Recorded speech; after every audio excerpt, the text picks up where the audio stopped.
Hey guys, tonight we're stepping into a world where your blanket isn't from a heated store shelf, but from the sheep you met last spring, and where a trip to the market might mean slogging 10 miles through snow for flour.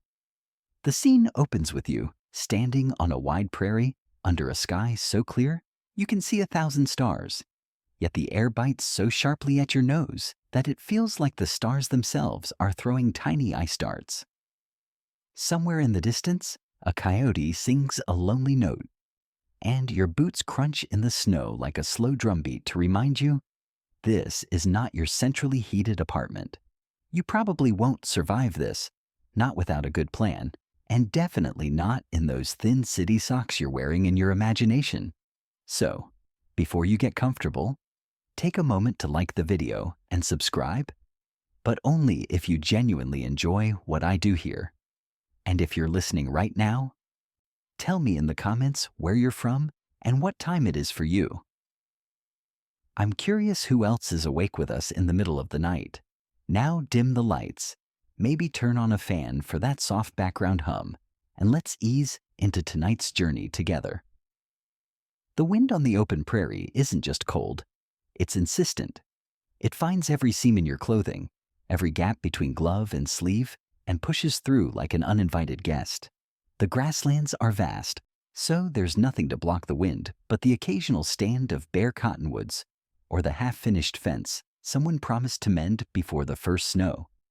You hear your own breath, a misty cloud that vanishes almost instantly, and you realize why frontier families took winter so seriously.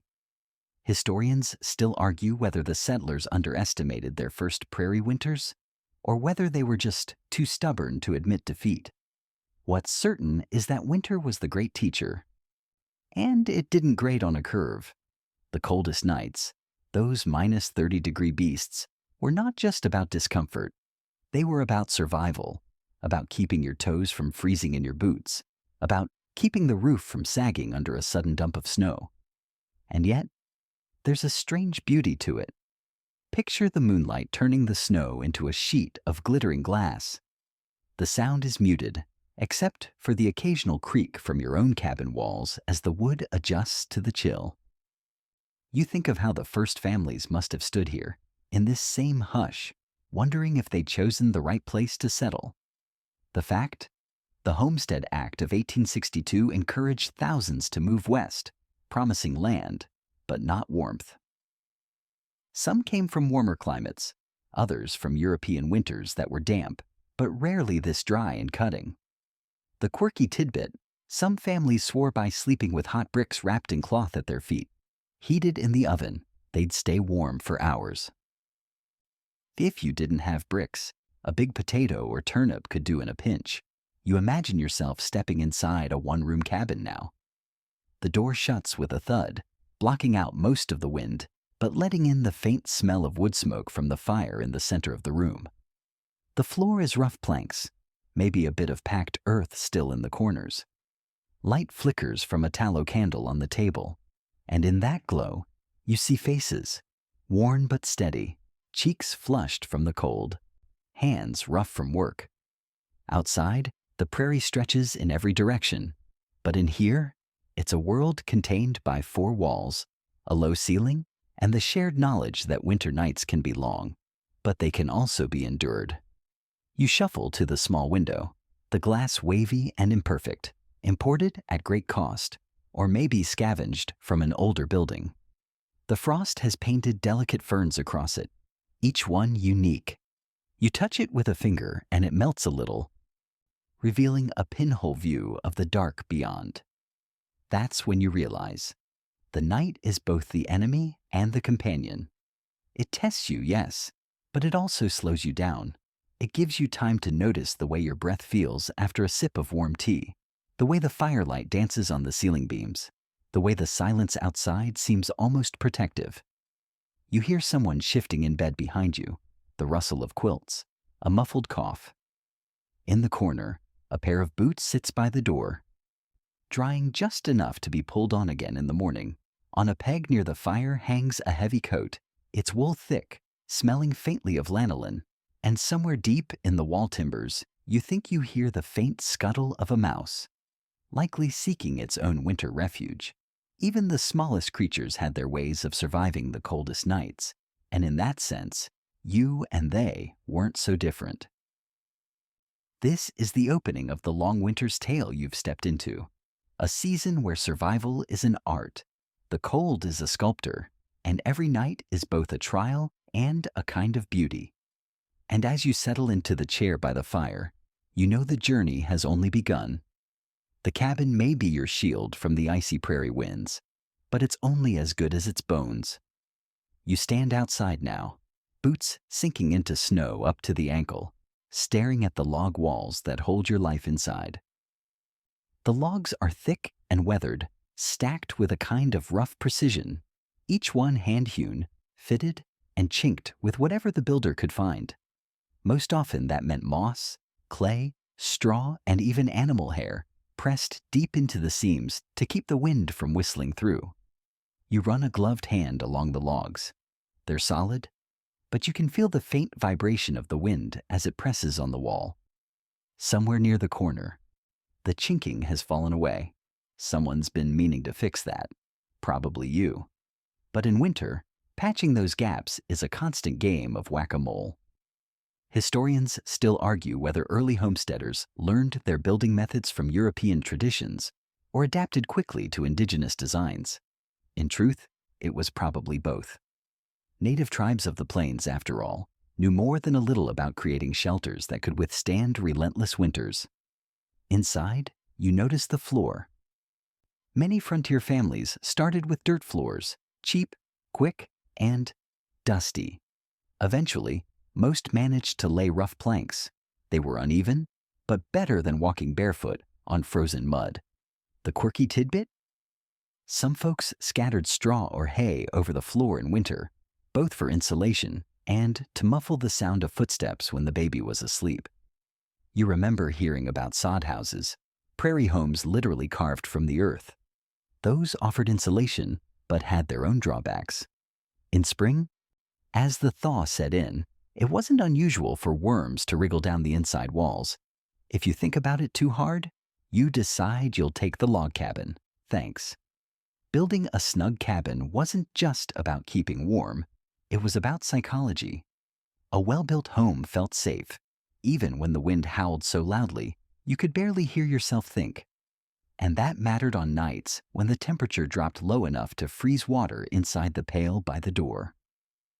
The door itself was a kind of fortress, thick wood, reinforced with iron nails hammered in by hand. It didn't always fit perfectly in the frame, but a rolled-up rug or spare blanket stuffed along the bottom kept most of the cold from seeping in. Above the door, a small shelf held whatever you didn't want to misplace. Matches, a bit of extra tinder, maybe even a handful of precious coffee beans. Windows were rare and small, their glass expensive and prone to frosting over completely. Some families covered them with oiled paper instead, letting in a soft glow without the biting draft.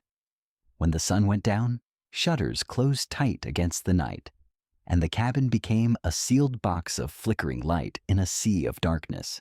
And yet, even with the most careful construction, the cold was persistent. It crept in through nail holes, through the chimney, through the spaces you didn't even know existed until your toes went numb. That's why frontier families kept a cold draft patrol, someone, usually a child, whose job it was to walk around feeling for sneaky breezes and stuffing rags into them. A noble job, though maybe not the most fun when the wind was sharp enough to make your eyes water. The smell of wood smoke and pine resin hangs in the air as you step back from the wall. You can imagine the days it took to raise this cabin, neighbors lending hands, axes ringing out in the crisp air, the thunk of logs falling into place. Building was a communal effort, because no one survived long alone out here. Your breath fogs as you picture that first winter in a brand new cabin, the walls still settling, the roof creaking under snow. You think about how every beam, every peg, was a line in the story of the family inside, a story written not with pen and ink, but with sweat, splinters, and the occasional frozen toe. The cabin stands now as more than shelter. It's the difference between life and death, and you standing in the doorway with the wind tugging at your coat. Feel a little more grateful for every layer between you and the vast cold sky. Step inside again, and you'll notice something. The air isn't just warmer, it's alive with the soft, steady rhythm of a fire that's been tended all day. The hearth is the heartbeat of the cabin. The one thing between you and the kind of cold that can snatch your breath away in seconds. You shuffle closer, holding your hands out toward the flames. The logs are split just right, their ends glowing orange, sending up the occasional snap and spark. You can almost hear the wood sighing as it gives itself up to the heat. Frontier fires were rarely just for show. Every stick of wood was hard-won, felled with an axe, hauled back through snow, split, and stacked in neat, proud piles outside the door. Historians still argue whether settlers in different regions preferred open hearths or iron stoves for their winter survival. Hearths gave a more even, radiant heat, but iron stoves were safer, burned longer, and needed less wood.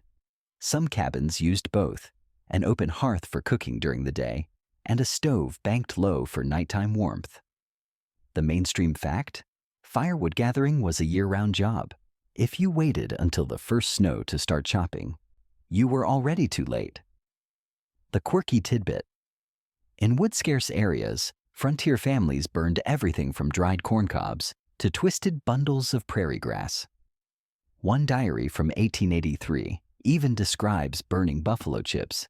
Yes, that's dried buffalo dung, to keep the kettle boiling. Tonight, you've been tasked with keeping the fire alive until dawn. You crouch down and poke the embers, sending a soft puff of sparks swirling up the chimney. There's an art to this. Too much wood, and you waste fuel. Too little, and you'll wake up with ice on the inside of your blanket. You place a fresh log just so, hearing it hiss as leftover snow on the bark turns instantly to steam. The warmth is uneven. Your front is toasty, your back still chilled. You shift a little closer, stretching your legs toward the blaze. Boots off now, socks steaming faintly. You can feel sensation returning to your toes. In the corner, a blackened kettle hangs over the coals, filled with water that's just beginning to murmur toward a boil. Soon, someone will use it for tea, broth, or maybe just to fill a stone jug for bedwarming duty. You can't help but watch the shadows dance on the walls, long and strange, bending around the uneven surfaces of the logs. It's hypnotic in a way that makes you forget the wind outside. You think about how many nights this fire has burned, how many winters it has outlasted. In a world without electric heaters or blinking thermostats, this glow is both the source and symbol of safety. Now and then, you hear the fire spit as a knot in the wood bursts. The smoke smells richer here than in modern homes. Part pine, part oak, part whatever odd scraps got tossed in. An old leather strap, a splintered barrel stave, a bundle of sage someone swears keeps the cabin blessed. Every frontier family had a fire routine. At night, you'd bank the embers, pushing them into a tight pile, covering them with ash so they'd smolder slowly until morning. Too much ash, and you'd suffocate the coals. Too little, and you'd wake to a cold hearth and an annoyed family. Some kept a tin of emergency tinder, dried moss, thin curls of wood, even strips of cloth, just in case the fire went out in the middle of a blizzard. You stretch again, leaning back against a chair that creaks under your weight. The warmth seeps into your bones, loosening the tension in your shoulders. Somewhere behind you, someone yawns, and the fire answers with a low crackle. You think about how this same ritual played out 100, 200 years ago. Different hands feeding the flames, different faces watching the light, but the same quiet gratitude for its steady, patient heat. And as the wind rattles faintly against the shutters, you realize that out here, in the heart of winter, a good fire isn't just comfort, it's survival written in light and heat.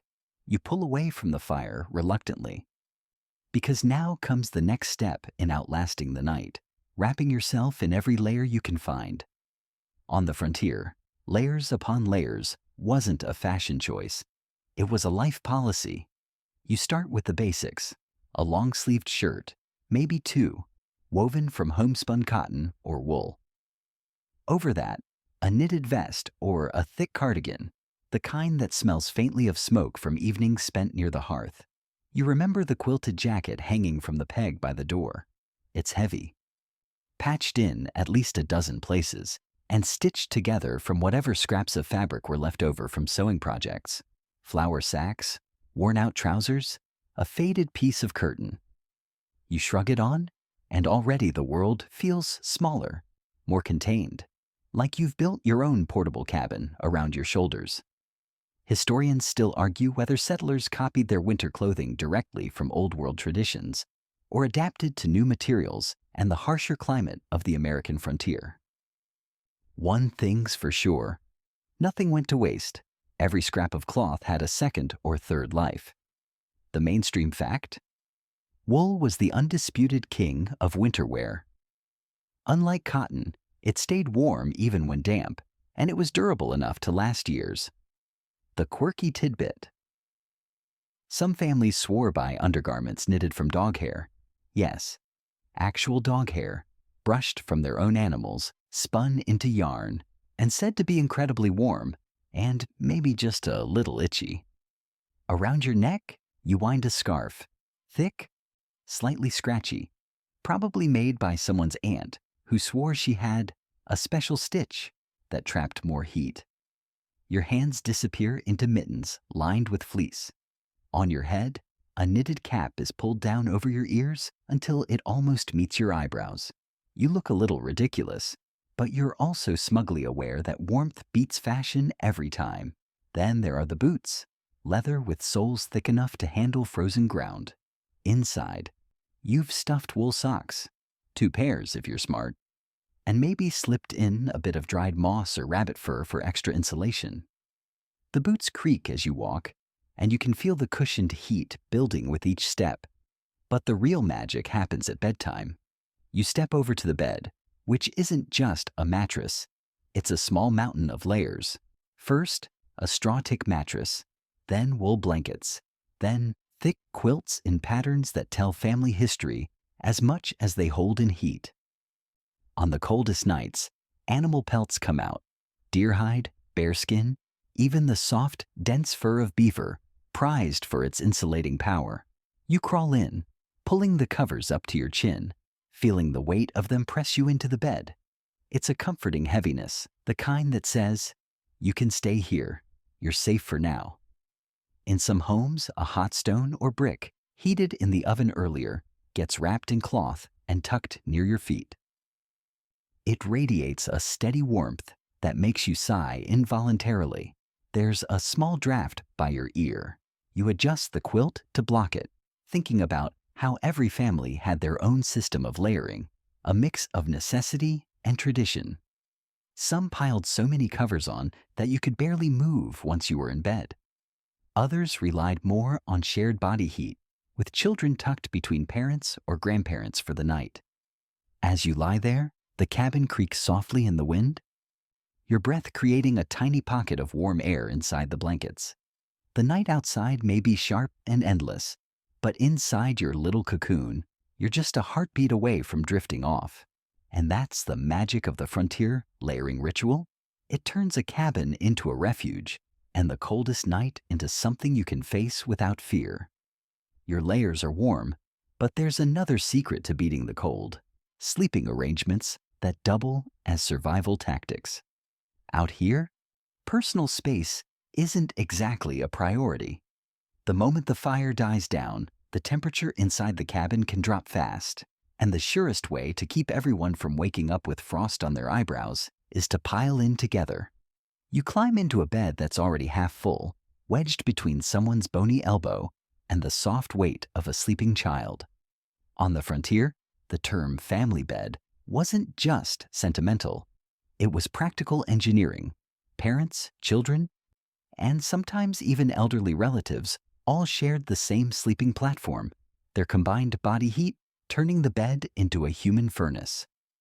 Historians still argue whether this tradition came more from European peasant culture, or from indigenous winter lodges, where whole communities slept close for warmth. Either way, frontier life left little room for modesty when the alternative was freezing toes. The mainstream fact? In many one-room cabins, there was only one real bed. If you had guests, or extra kids, you made do with trundle beds that slid out at night, or you slept on piles of quilts directly on the floor. The quirky tidbit? Some diaries describe chickens, or even a piglet sleeping indoors during deep freezes, tucked into a corner to keep them alive until spring.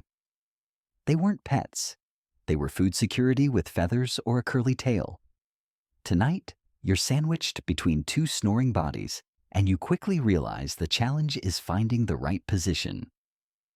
Turn too far one way, and you're face to face with a cousin who breathes through his mouth. Turn the other, and you're dangerously close to being elbowed. But the shared warmth is undeniable. Your nose might still be cold, but the rest of you is wrapped in a steady, gentle heat. Across the room, the smallest children sleep in a cradle pulled close to the fire's dying embers. The older kids might be rolled up like burritos in quilts on a bench, their heads tucked under so only the top of their hair shows. You notice how everyone's breath rises in little white clouds at first, then fades as the blankets trap the warmth. The cabin air smells faintly of wool, wood smoke, and whatever stew was ladled out for dinner. You hear the occasional shuffle as someone adjusts their position and the quiet creak of the wooden frame beneath you. Somewhere near your feet, a cat shifts, purring softly, the original bed warmer. There's an unspoken trust in this arrangement. In the middle of the night, if someone stirs to add a log to the fire, everyone benefits. If a blanket slips, a hand tugs it back into place without waking the whole group. It's a system that works because it has to. You close your eyes, listening to the layered sounds of sleep, the steady breathing, the soft whistle of a nose that's half stuffed from winter air, the muffled sighs that ripple through the bed like waves. The cold is still outside, tapping at the walls and rattling the shutters. But in here, it feels like a distant problem. In this close press of bodies and blankets, you feel the difference between merely enduring the night and truly surviving it. Alone, the cold would seep in. Together, you're a small, stubborn island of warmth in an ocean of frost. The warmth of shared sleep carries you through the night, but it's the promise of food that draws you out from under the covers in the morning. Out here, cooking isn't just about filling stomachs. It's about creating heat that works twice. Every pot of stew, every loaf of bread, every pan of cornbread sends warmth into the air while it simmers or bakes. You shuffle toward the hearth, rubbing your hands together. The kettle from last night still hangs over the embers, warm enough that a quick stir brings up the scent of yesterday's stew. Beans, chunks of salted pork, onions, maybe a lone carrot or two if you're lucky. You ladle it into a tin bowl, the steam curling up to fog your face.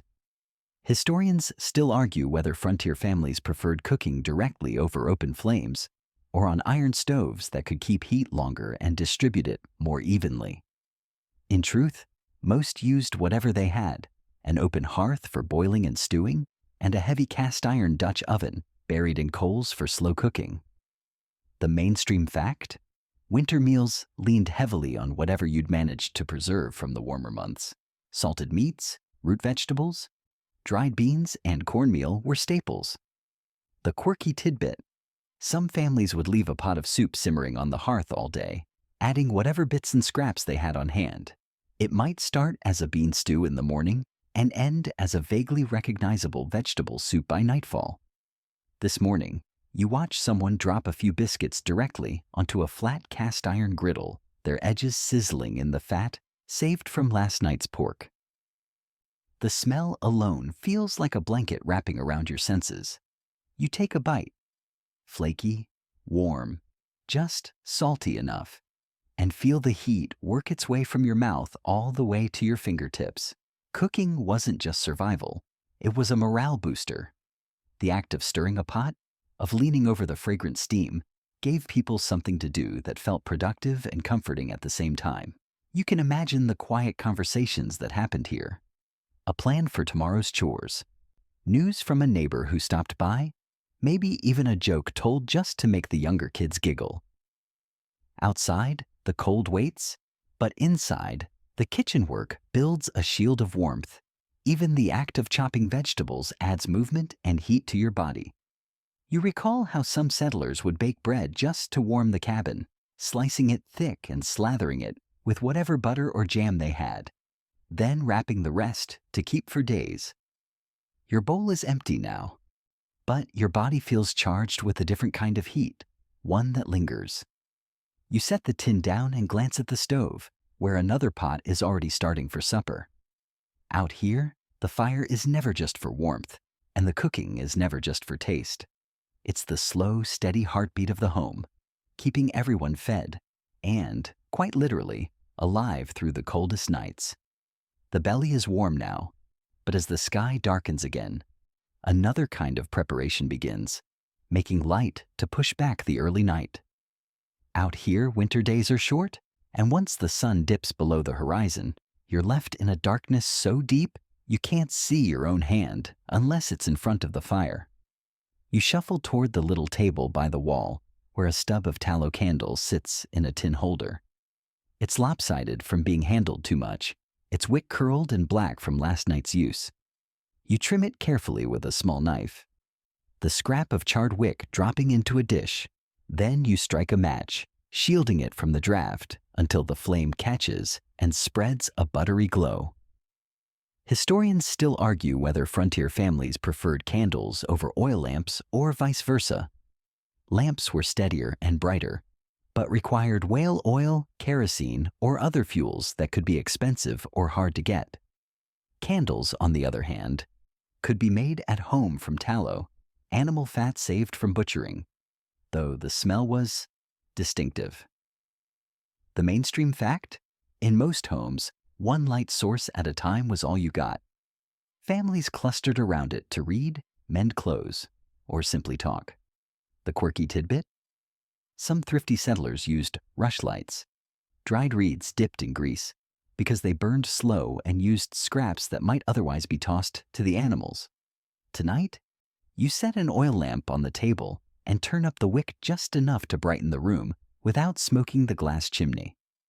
The flame trembles in the draft, casting long shadows across the log walls. Everything beyond the circle of light fades into a soft blur, and you understand why the evening's activities always happened in close company. A child sits cross-legged by the light, threading a needle clumsily. In the corner, someone patches a boot, squinting to see the stitches. The light isn't just for work, it's for comfort. It draws people together, keeps the long night from feeling endless. You remember hearing how some families rationed light as strictly as food. A candle might be snuffed early to save it, and the rest of the night spent talking in the dark or simply going to bed. Light was precious, not something to be wasted just because the mood felt cozy. Outside, the wind howls, but inside, the glow holds steady. You cup your hands around the lamp for a moment, feeling its faint warmth. It's not much, but it's enough to keep the shadows at the edge of the room from pressing in. And in the frontier winter, enough was all you needed. The lamplight glows behind you as you step into the night air, lantern in hand. Out here, the chores don't stop just because the temperature drops. If anything, winter makes them more urgent. The animals still need feeding. Water must still be fetched, and the woodpile must be checked to see if it will last until morning. Your boots crunch into the snow, each step squeaking in the frozen stillness. The lantern's small circle of light swings with your gait, catching the glitter of frost on fence rails. Your breath turns into tiny clouds that drift upward and vanish. The first task is the livestock: cows, goats, maybe a stubborn mule who eyes you suspiciously as you approach. Historians still argue whether frontier families kept animals in separate barns or shared the same shelter to save heat. In the coldest stretches, some cabins had a partition where smaller animals stayed inside, the human and animal body heat mingling to make the place more livable for both. The mainstream fact? livestock needed just as much protection from the cold as people did.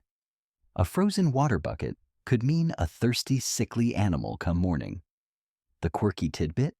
Some farmers sour by wrapping older horses in burlap blankets, stitched from feed sacks, both to insulate and to keep snow from sticking to their coats. You set down the lantern to break the ice on the water trough, the sound echoing in the crisp night.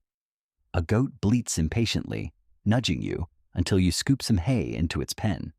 The smell of warm animal breath and straw mixes with the sharp tang of the cold. For a moment, you're almost comfortable, until a gust of wind slips under your scarf. Next, it's time to haul water for the cabin.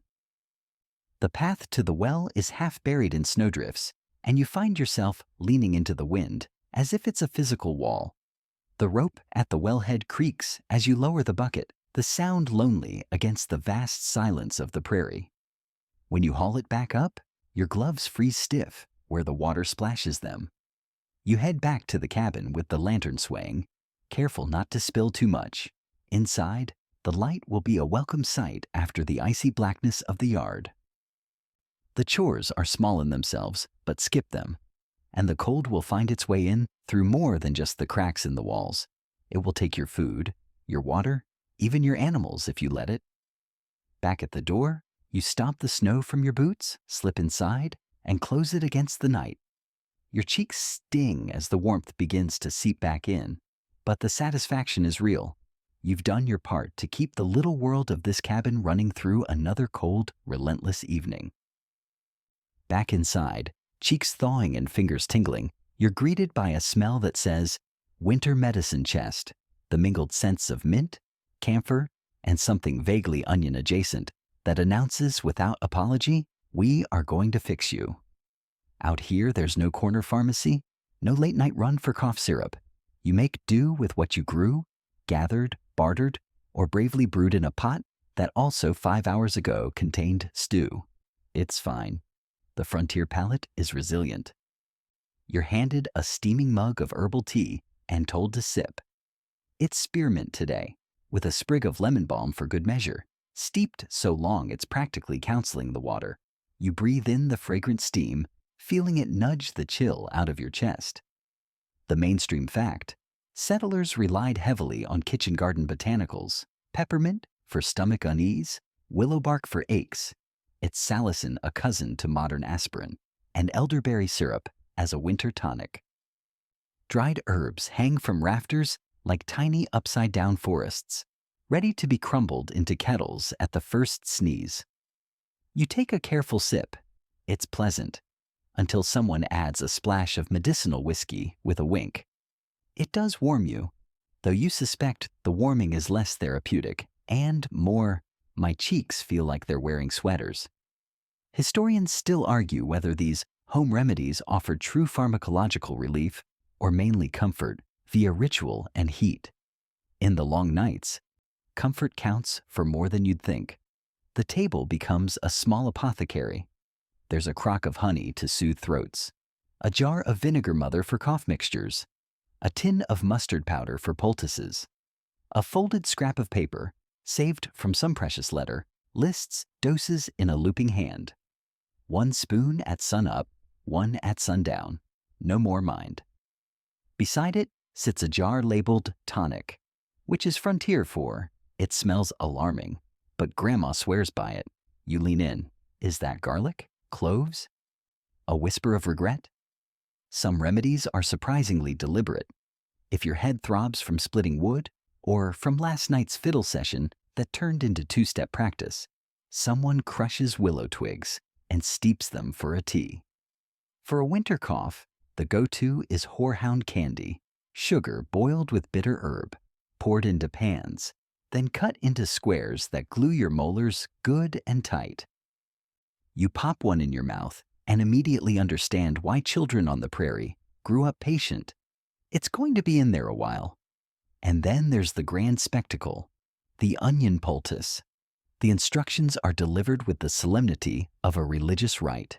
Chop onions fine. Sauté gently in a little lard or goose fat. Of course there's goose fat. Spread the warm mixture between cloth layers and press to chest or soles of feet. Now you're a sandwich, and the filling is determination. The quirky tidbit. Some households swore that an onion half placed on the nightstand would draw out illness by morning, its surface mysteriously discolored. Skeptical? Yes, but you admit the room smells disinfected in its own aggressive way, and nobody with a stuffed nose fails to notice the improvement. For frost-nipped fingers, a basin of cool, not hot water waits, rewarming slowly to spare skin from shock. You let your hands rest there until prickles turn to comfort. Someone rubs your knuckles with bear grease, which is not a sentence you expected to live through, but here we are. It's thick, mildly scented, and honestly, your hands look 5 years younger. Skincare, 1870s edition. Just add hibernation. On the shelf above the hearth, right by the matches and those precious coffee beans, sit bottles with hand-scratched labels. Laudanum, for pain and coughs, used sparingly and with respect. Spirits of camphor, to rub on chests. Paregoric, another opiate-laced standby, and Jamaica ginger, a bracing stomach soother. The mainstream fact: patent medicines were popular and often potent, riding into remote cabins via traveling peddlers and mail-order catalogs. The labels promised miracles. The contents frequently delivered sedation. You can see why people slept, but most nights, the remedy is ritual. Steam tent over a bowl, quilt draped like a tiny circus. Inhale, cough, repeat. You sprinkle a pinch of dried thyme into the water, sharp, resinous, then lean under the warm canopy while someone counts out slow breaths for you. By breath 5, your sinuses stage a grateful protest. By breath 10, your forehead relaxes, and you could swear the snow muffles itself outside to listen. A neighbor knocks. Every cabin doctor is half the valley's doctor in winter. They've brought a little bundle of birch bark and a story about how the Omahas use it for tea when fevers surge. Historians still argue whether settler medicine learned enough from indigenous pharmacopoeias or borrowed piecemeal without the deeper knowledge that gave herbs their context. You tuck the bark into your pocket with quiet thanks, promising to brew it the next time a child runs hot. Not everything medicinal goes in, though. Some of it is worn. A red string around a baby's wrist for teething, a sprig of juniper pinned to a shawl to ward the chill, a small sachet of pennyroyal or lavender tucked into a pillowcase for sleep. Does it work? Maybe by reminder of care, of continuity, of the hands that stitched the sachet while the rushlight smoldered. Remember those rushlights from earlier? They return now, a thin glow by your elbow as you stir the kettle, showing the color of the tea change from water to remedy, from pale to possibility. You sneeze finally, the kind that announces itself from the toes. Immediately, 3 voices chorus, "Bless you," and one adds, "Again," just in case. Someone sticks a cut clove of garlic to your socked heel with a strip of cloth. To pull the fever down. You raise an eyebrow, but you also remember sleeping with hot bricks and wearing dog hair knits, so your eyebrow gently returns to a neutral position. Frontier medicine is nothing if not inclusive. When the cough quiets and the headache retreats, the room widens. You hear the kettle resume its contented huff over the coals. And the clock you don't have ticks anyway. In the swing of firelight, in the breath of sleepers, in the civilized clink of tin against wood as a spoon is set down, you dab a little goose fat under your nose as vapor rub. Mint leaves steeped in the jar for scent, and your sinuses do a small applause. In the corner, the cat, our faithful bed warmer, needs a folded quilt with medical precision. You're fairly sure the cat takes credit for every recovery in this cabin. And to be fair, the statistics might support it. 3 light jokes per 1,000 words, and the cat demands 2 of them. You consider filing a complaint with the Frontier Comedy Guild. You top up the mug and pass it to the next patient, who isn't exactly sick, just winter worn. That's the secret these remedies carry. They are as much about mending spirits as bodies. A cup of something hot, a poultice that says, "Someone bothered to chop onions for you." A jar of honey open like treasure. These are the stitches that keep the fabric of the household together when the nights are long and the prairie sings in frost. By the time the lamp gutter's low, your chest feels looser, your hands are warm, and your eyelids carry that pleasant, heavy knowledge that sleep will find you. There's a little dish of horehound on the table, 2 mugs washed and turned upside down to dry, and a notebook's corner torn to bookmark the dose in case anyone forgets. You look around the small room, the quilts, the herbs, the stubborn pile of onions, and think, not for the first time, that survival here is half science, half story, and wholly shared. Your chest feels clearer. The tea has done its job, and now the evening settles into that quiet in-between space where the fire hums low and the wind presses gently at the walls. This is the hour for stories, tales traded like currency, passed around the room with the same warmth as the mugs of broth and tea. You pull your chair closer to the hearth, the seat still faintly warm from whoever sat there last. Someone clears their throat and begins, not in a rush, but with the slow, deliberate cadence of a person who knows the night is long and the story can stretch its legs. The first is a ghost story, naturally. Out here on the frontier, with the land stretching so wide and the nights so deep, you can't help but imagine what else might be out there beyond the lamplight. The teller speaks of a rider seen in the distance on winter nights, moving soundlessly across the snow, horse leaving no tracks. Historians still argue whether such tales were pure invention, borrowed from European folklore, or adaptations of native stories reinterpreted for settler ears. Either way, the telling has a rhythm, a slow burn, and the shadows in the corners of the cabin seem to lean in a little closer. The mainstream fact? Long winter nights were often filled with oral storytelling, not just for entertainment, but as a way to preserve family history, pass down lessons, and knit the community tighter. The quirky tidbit? Some storytellers kept a winter log, a carved stick with notches for every story told, so they could remember the exact order for the next season. Between ghost stories, the tone shifts to news brought by the last visitor from town. Whose cow calved early, who's building a new barn, and the ongoing saga of a fence dispute that's apparently as exciting as a serial novel. You find yourself chuckling at the way even the most mundane details get spun into miniature epics. Someone leans in with a more personal tale. How they once got snowed in with only 2 loaves of bread, a jar of pickles, and a fiddle for company. The way they tell it, the bread ran out first, the pickles lasted the longest, and the fiddle almost didn't survive. By the end, you're grinning into your cup. Because you can see it. The frost on the windows, the smell of brine in the air, the sound of a slightly sour note ringing into the empty room. The children listen with wide eyes, though it's hard to tell whether they're more thrilled by the ghostly rider or the pickle famine. One of them interrupts to offer a story of their own, a fantastical tale about a squirrel that steals mittens and builds a tiny snow fort. The adults nod solemnly, because out here, you never entirely rule out the possibility. The light from the fire flickers over the faces in the room. You notice the lines at the corners of eyes, the relaxed set of shoulders, the way everyone leans toward the sound of the voice speaking. It's not just the story that matters, it's the act of sharing it.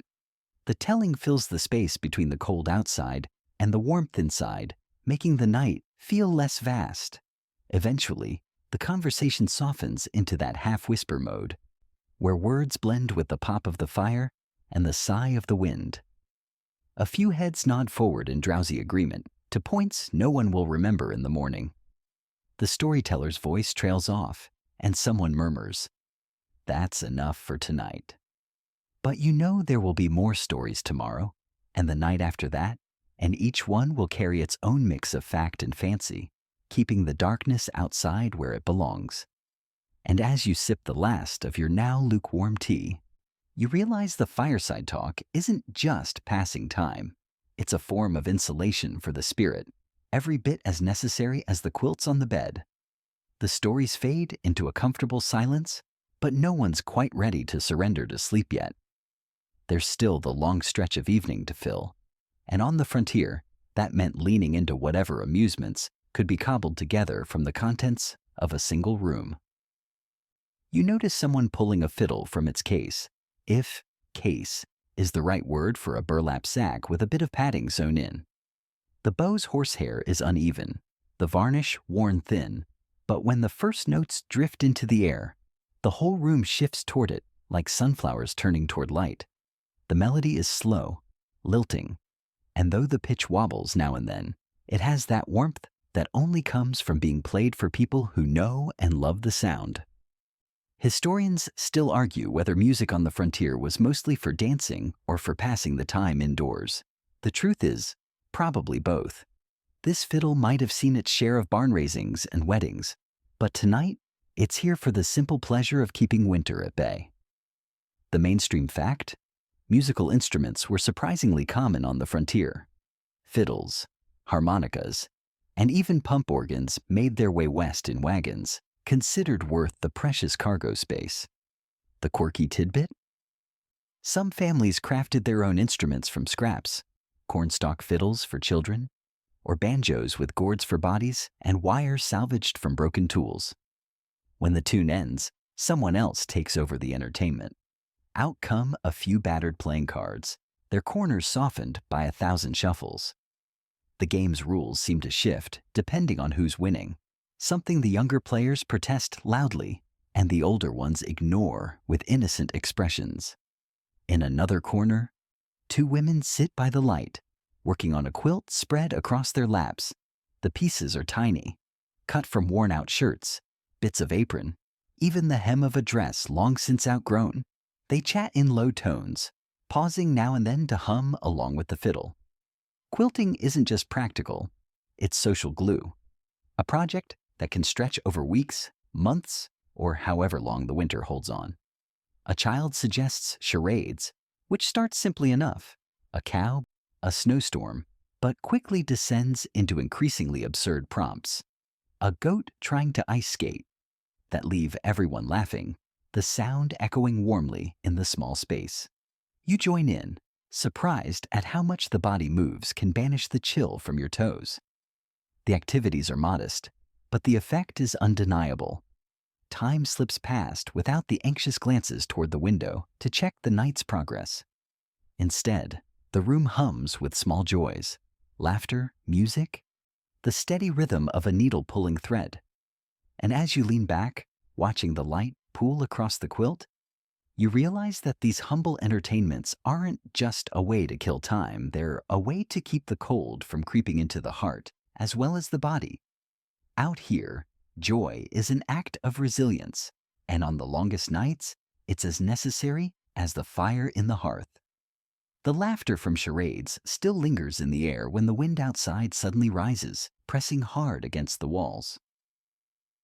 The shutters clatter once, twice, and then the sound changes, softer, more muffled. You step to the window and realize the view is gone. Snow is piling high, already halfway up the frame, and it's still coming down thick and fast. When a winter storm rolls in on the frontier, it doesn't knock politely. It moves in like a relative with a trunk full of baggage and no plans to leave soon. By morning, you might be sealed in completely. It's a strange feeling, knowing that the very thing keeping the cold out, the walls, can also trap you in. Historians still argue whether settlers feared blizzards most for the cold, the isolation, or the risk of roofs caving under the weight of snow. The truth? All three could turn deadly if you weren't prepared. The mainstream fact? Frontier blizzards could last for days, sometimes weeks, cutting off travel and communication entirely. The quirky tidbit? Some families kept a blizzard cord tied from the cabin door to the barn so they could find their way even in whiteout conditions where you couldn't see your own boots. You hear the door creak and see someone testing it. Already it takes a shove to move it against the weight of snow outside. That means today's world just shrank to the size of the cabin's interior. Chores are limited to what you can do indoors: mending clothes, shelling beans, whittling, and keeping the fire going. The air inside grows heavier, filled with the scent of stewing food and damp wool drying near the hearth. The children, restless, try to invent new games, but the close quarters make tempers flare. A small squabble over a quilt corner is quickly mediated by handing both parties a task. One stirs the soup, the other checks the lamp oil. Outside, the wind has a voice now, low and steady, like it's telling an old, slow story to the land. You sit and listen, feeling both safe and oddly humbled by the thought that, beyond these log walls, the storm is rearranging the entire landscape. Paths will vanish. Drifts will swallow fences. The world will look different when you see it again. By evening, the snow has climbed past the window. The light in the cabin is golden, a small sun in a sea of white. You ladle out steaming bowls of stew, pass bread, pour tea. Someone starts a story, the kind meant to last an hour, maybe two. And in the quiet between sentences, you catch yourself thinking that, as much as being snowed in can be tedious, it also carries a certain luxury. The world has paused, and all that matters is here, within reach of the fire. By the time the storm eases and the door swings open without a struggle, the world outside has been remade. Snowbanks lean taller than you, paths disappear into smooth white plains, and the air holds that crisp stillness you only get after a big winter blow. It's tempting to stay inside, but supplies don't replenish themselves, and the need for connection with neighbors runs just as deep as the need for flour or coffee. You bundle up, layer over layer, until you feel less like a person and more like a walking quilt. The trek to the nearest settlement might only be a few miles, but in snow this deep, it can feel like crossing a continent. The cold nips at your nose, your breath makes soft clouds before you, and your boots punch neat holes in the snow's crust. Historians still argue whether trading trips in winter were born from necessity or from the human urge for news and company. The truth is probably both. In an isolated cabin, winter can stretch time thin. A face you haven't seen in weeks feels like a spark of summer. The mainstream fact: trading posts and general stores were lifelines for frontier families, offering not just goods, but information, mail, newspapers, gossip, and news from far-off places. The quirky tidbit: some travelers carried small items like peppermints or ribbons specifically to trade for stories or favors, knowing conversation was as valued as supplies. When you reach the store, the doorbell's jingle feels like a victory. Inside, it's warmer than you expected, and the air smells of coffee beans and oiled wood. Shelves hold sacks of flour, tins of lard, bolts of fabric, and jars of candy that glow like jewels in the low light. A few other hardy souls are here, stamping snow from their boots, greeting each other with nods or handshakes. You trade a jar of your pickled cucumbers for a pouch of coffee, pass along a bundle of extra wool socks in exchange for a small tin of kerosene. While you're at it, you share word of how the storm treated your side of the prairie and collect news from others. A neighbor's new calf, the postmaster's cousin recovering from a nasty cold, talk of a dance planned if the thaw comes early. On the way home, your pack feels heavier, but your mood lighter. The wind is calm, the snow crunches pleasantly underfoot, and the cabin ahead holds both the goods you've gathered and the familiar faces waiting inside. In the hush of winter, these small journeys keep the threads between homes from fraying, weaving a community strong enough to outlast even the longest, coldest season. You wake one morning and something is off in the gentlest possible way. The light that usually slants in like a cold blade has softened, gaining a hint of butter instead of ice. You lie still under the quilt mountain and listen. The wind has lost its teeth. Even the cat, our licensed bed warmer, stretches with a leisurely confidence that says, "We are now considering spring." You don't trust it yet, because you're not new here. But you notice the change anyway, like a secret passed from dawn to your eyelids. When you step outside, the first thing you smell isn't snow. It's wet wood and something darker beneath, the shy breath of thawing earth. You stand there, boots on the step, hat pulled low, and you catch yourself closing your eyes to tilt your face into the sun the way sunflowers do in July. Heat? Not quite, but warmth in theory, which counts for a lot. By the well, a delicate lace of ice covers the bucket, thin enough to crack with a fingertip. A week ago, you needed the axe to persuade water into the day. Now it's letting you negotiate. Historians still argue whether frontier folks marked the first sign of spring by birdsong, soil temperature, or the mud index measured on their boots. You take all three today, plus a bonus: water dripping from the eaves, a metronome of melt that taps out a hopeful rhythm on the stoop. The mainstream fact: on many frontiers, late winter and early spring meant sugar time. If you have maples within reach, you hang buckets and collect sap to boil down into syrup or sugar cakes. Entire households turn into sticky steam houses for weeks, kettles burbling, windows fogging like a cozy sauna that smells like pancakes. The quirky tidbit: people poured fresh syrup on clean snow to make instant candy, which is basically frontier gelato with a side of bragging rights. You glance at the nearest drift and mentally nominate it for dessert. Out by the woodpile, the logs no longer ring with frozen authority when you bang two together. They give a friendlier clunk, as if they, too, are ready to stop being ice sculptures and return to their original calling: fire but cheerful. You top off the stack near the door anyway. Trust but verify. Remember those buffalo chips we politely burned back in lean wood country? You keep a small reserve because spring can be a prankster, and you'd rather not test the universe's sense of humor. The path to the barn turns to a ribbon of brown and white, and your boots acquire 2 inches in height with every step, thanks to the mud glue. The goats look smug in that "we knew this would happen" way goats have. A calf kicks up its heels, discovering that the world is not exclusively a freezer. You find yourself grinning at a puddle because it reflects sky instead of clouded breath. Inside the cabin, the light has shifted color. It lands warmer on the table, picking up the golden whorls in the wood. You set the rushlight aside?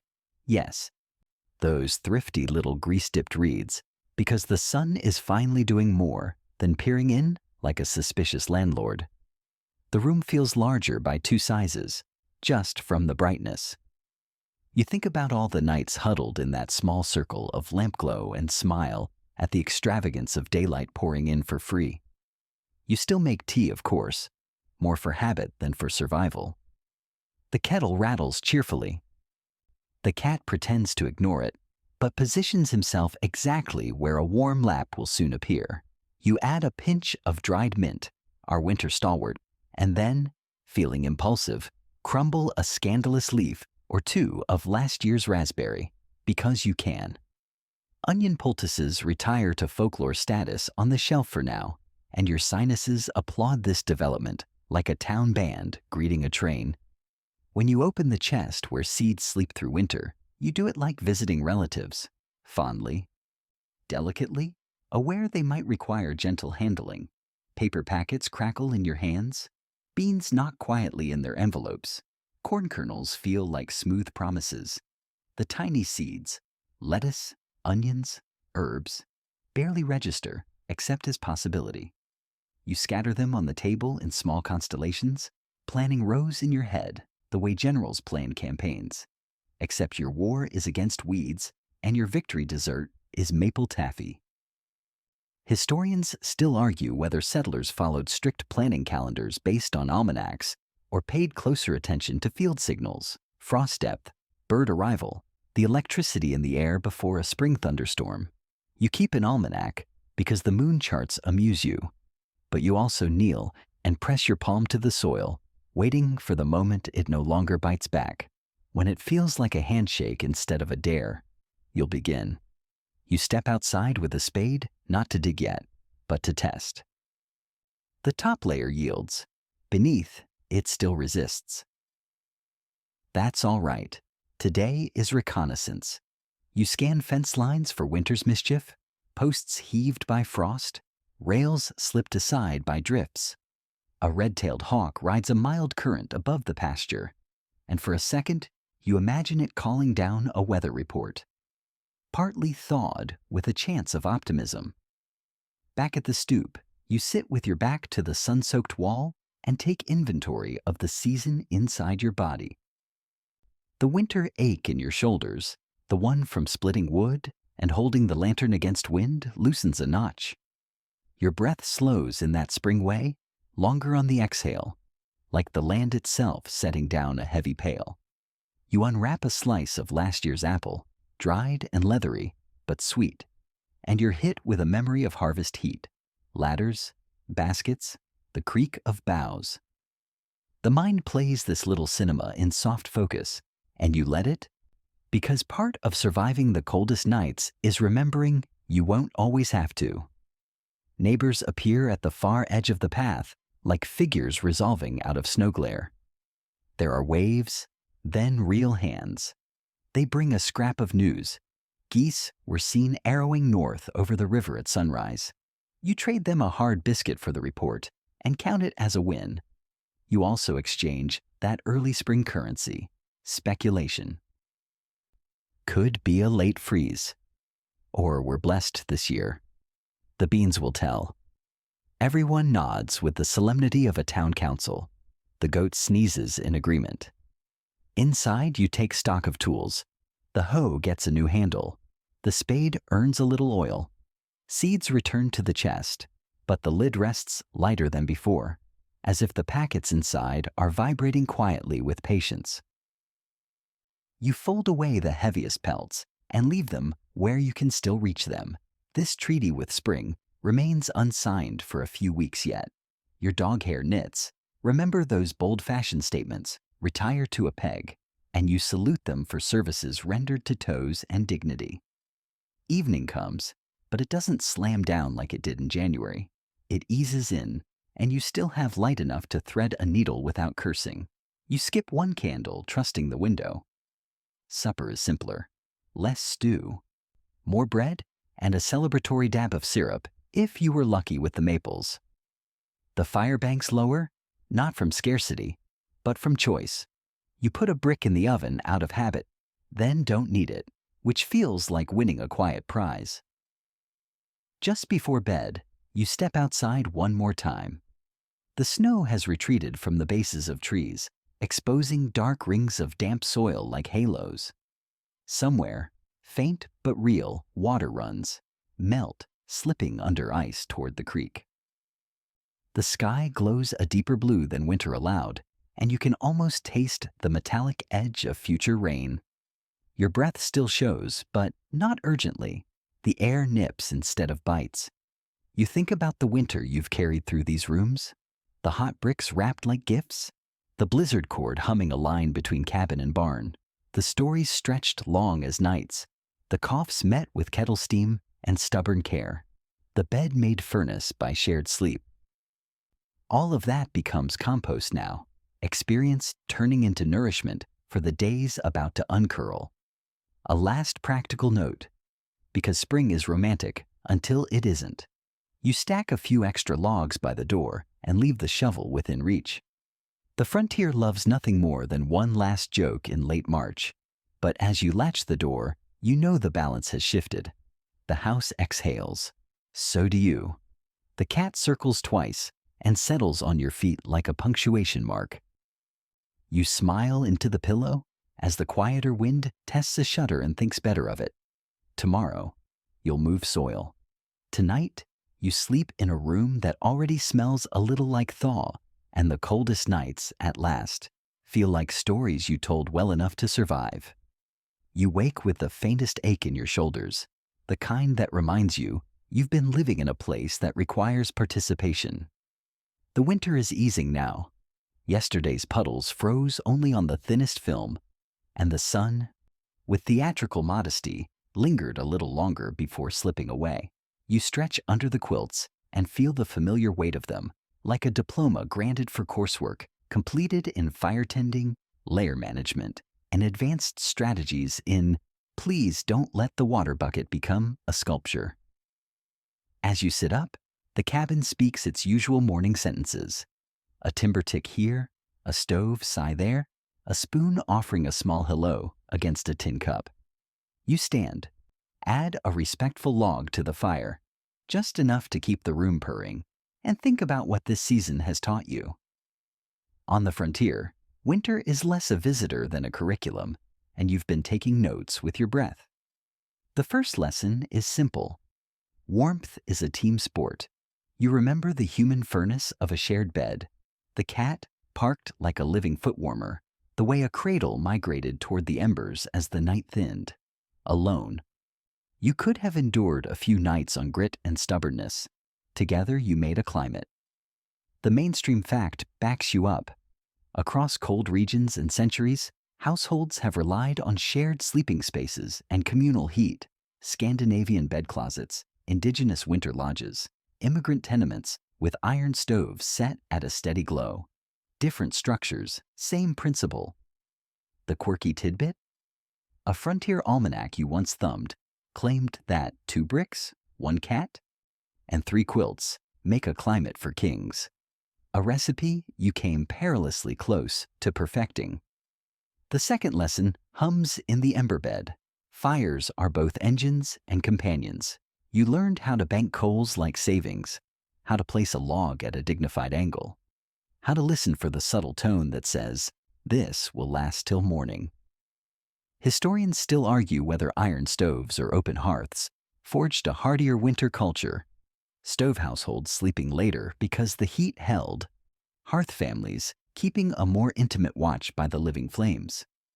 You suspect the answer is both, braided with local woods, wind patterns, and whether the family dog accepted night shift. Another lesson arrived in layers, literally. You wrapped yourself in wool upon wool, shrugged into that patched jacket, and yes, wore the legendary dog hair knits when dignity took a brief sabbatical. You learned how fabric makes weather on the body, a scarf that changes the map of your face, mittens that return fingers to citizenship, boots that become private rooms.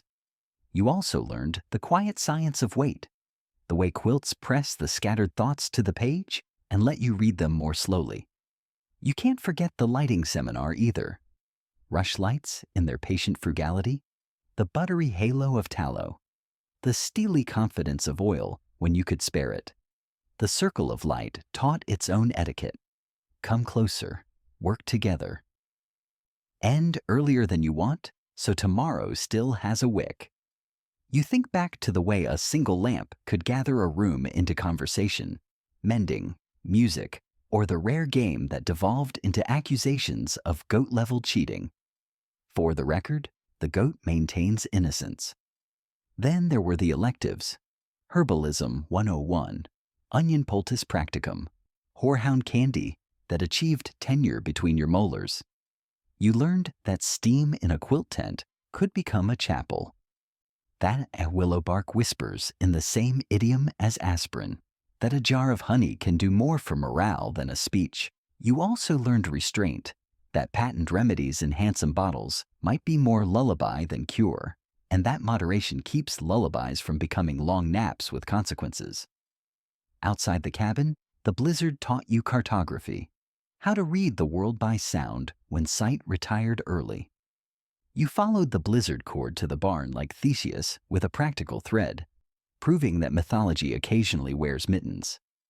The drifts remade the land nightly, and you surrendered your need to command it, practicing instead the art of respectful negotiation.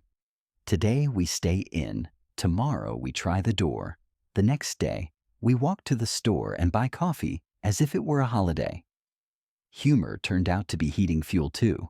You laughed your way through pickle famines, violin recitals in unusual keys, and the solemn medical application of goose fat. You found that a joke, 3 per 1,000 words, per the cabin charter, could set a room's shoulders down an inch, which is measurable warmth. Historians still argue whether frontier humor veered more toward dry understatement or tall-tale flamboyance. You've heard both at this very table. Either way, the punchline always carried a second meaning. We're okay. You learned economy as a form of art. How crumbs become stuffing, how scraps become quilts, how breath becomes cloud and then nothing. And how nothings gather into a winter well lived. Make do stopped sounding like resignation and started ringing like craft. The rushed candle, the patched boot, the stew that evolved species over a day, each one said, we can shape enough out of almost. Community, too, shifted from concept to muscle. That trudged to the store through calf-deep sugar snow, coffee traded for pickles, socks for kerosene, was not merely commerce. It was a test of the threads between homes and the reaffirmation that, in a season designed to thin our edges, we still thicken together.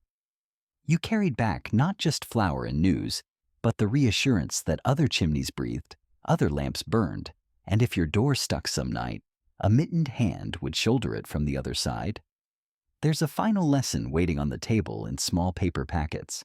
Hope is logistical. You sat with seeds, those quiet commas between winters, and you felt your own heartbeat slow to match their patience. You learned to trust signs, the drip from the eaves, the hawk's casual circle, the way mud tries on your boots like a joke it's told every year. You learned to store joy like cordwood in memory, the glitter of moon on new snow, the insulted look a goat gives sleet, the industrious purr of a cat clocking in for foot duty. And if there's a thesis to all of this, it's that the coldest nights didn't simply test you. They taught you how to be arranged for living. To place the lamp where it gathers faces, to set the pot where it warms both soup and room, to fold blankets so sleep arrives like a letter addressed correctly, to keep the door broomed, the cord tied, the jokes at the ready, the gratitude unembarrassed. You step outside one more time, purely ceremonial. The air carries a leftover crispness, but it's trying out adjectives like mild and forgiving. Snow reclines in the shady places, not as a tyrant now, but as a guest who's thinking of leaving. You breathe in and discover that the smell of thaw has learned your name. The roofline drips a friendly metronome. Somewhere under the crust, water begins its rehearsals. Back inside, you lay a hand on the stovetop, warm, not hot, and nod to it as you might to a teammate after a long game. You tuck the onion jar behind the honey, retirement with honors, coil the blizzard cord in a manner that says until next time, and hang the dog hair knits where they can supervise future weather. The cat, sensing a moment, hops onto the bed and becomes a period at the end of winter's longest sentence. You smile, small, steady, and say thank you to the room, to the fire, to the people whose breaths braided with yours into that improbable thing called a household climate. Then you pour one last cup of mint, let it cool to sipping while thinking, and let your shoulders memorize the feeling of a season completed. The coldest nights have become stories you carry, which is to say, they're warm now. The fire settles, folding in on itself, a quiet animal finding the most comfortable curl. You move more slowly now, letting each gesture stretch a little longer, the way your hand rests on the mug, the way your breath drifts out and fades, the way your eyes follow the last sparks as they wander upward and disappear. The room responds by softening its edges. Chairs aren't objects so much as shapes of rest. The table is only a place where light pools gently and then grows still. Listen to the small sounds that remain, the faint tick in the timbers as they relax, the almost silent sift of ash in the stove, the playful tap of a drip outside finding its rhythm. Your breathing matches that rhythm without trying. In and slower out. In and slower out. Each exhale sets down something you were carrying, and there is nothing here that requires lifting. The quilts welcome your weight with familiar kindness. They settle around you like a conversation you've had 100 times and still enjoy. We're here, we fit, we know what to do. The pillow cools, then warms. Your hands find a quiet place and remain there. You notice how pleasant it is to notice, and then even the noticing loosens and floats. Thoughts pass by in a gentle procession: lantern light, maple steam, a cat's careful paw, the dignified angle of a log placed just so. Each thought bows and keeps moving, like neighbors after a long winter evening, leaving you with room enough for sleep to arrive without announcement. Outside, the night is friendly now. It stands guard at the windows with a calm face. Inside, your breathing is the only clock you need. Let the room dim one shade more. Let the quilts turn heavier by a whisper. Let the last ember glow like a star, and then like a memory of a star. You are warm. You are safe. You can rest. Sweet dreams.